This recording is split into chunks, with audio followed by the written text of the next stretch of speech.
একটা গল্প মনে পড়ে গেল।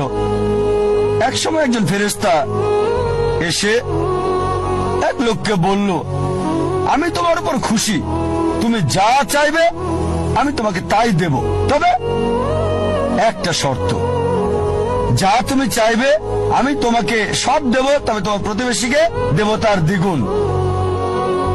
লোকটা বলল, একটা রোলেক্স ঘড়ি আমার চাই। ফেরেশতা তাকে রোলেক্স ঘড়ি দিয়ে দিল। প্রতিবেশী দুটো রোলেক্স ঘড়ি পেল।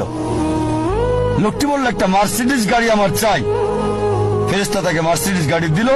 প্রতিবেশীকে দুটো মার্সিডিজ দিল।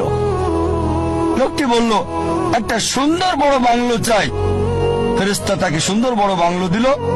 তার প্রতিবেশীকে দেওয়া হলো দুটো সুন্দর বড় বাংলো। লোকটি পরে বলল, দয়া করে আমার শেষ ইচ্ছাটা তুমি পূরণ করে দাও। কি সেটা?